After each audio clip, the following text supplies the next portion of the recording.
What do you know now that perhaps you didn't know then that maybe could have been a different outcome for you in terms of your response as a bystander to seeing a stop and search that you wasn't happy with? Oh, great. Yeah, so I completely agree that kind of bystander solidarity and intervention is a crucial way that we can change things, a crucial way that we can reduce the harms of policing on the ground here in the here and now. And actually, I would think of it as a kind of direct accountability to the public at the point of policing. Organisations like institutions like the IOPC and the kind of legal system as a whole completely just gives the police weapons and impunity, and there isn't accountability going to come down from on high to stop the police from behaving in incredibly unjust and oppressive and violent ways. That is going to come from at the point of policing, a kind of public solidarity that we're not just going to let our neighbours be dragged away.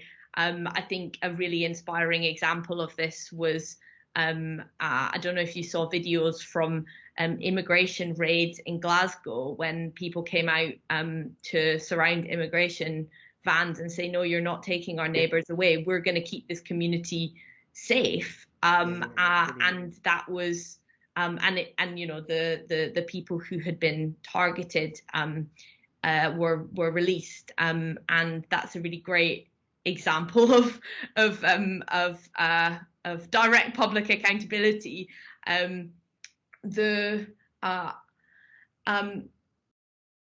terms of what I know now that I don't know then, so I don't.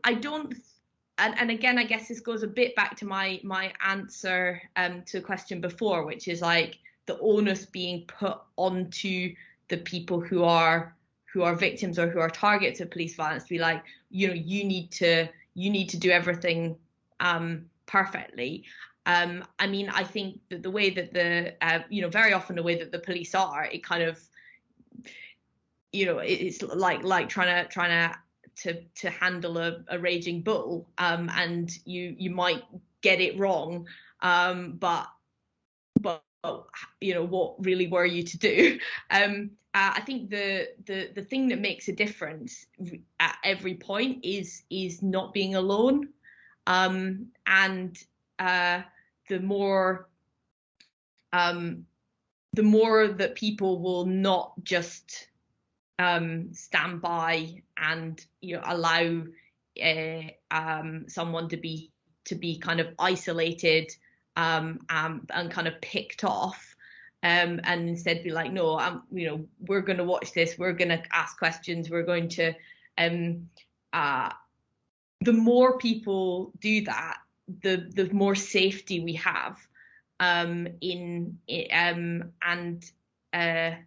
because at the end of the day, they have got a lot of weapons, and the backing of institutions like courts and ultimately prisons and so on. But on the other side, there are an awful lot of people who they kind of rely on our passivity, on our compliance, on our and on our kind of being isolated from each other and kind of falling for their sort of demonizing of the people that they're targeting. So yeah, I think that's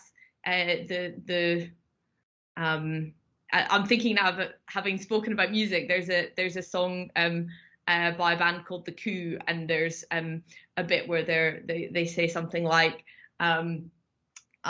we got hella people, they got helicopters, they got the guns, they've got the judges, we've got the truth. And I think that this, just thinking about the police would not be able to act as they do if it were not for many people just standing by. So I don't think the onus should be on any individual. You have to get it absolutely right. You have to do everything. It's more about spreading that broader awareness and kind of confidence and sense of solidarity and standing up for each other.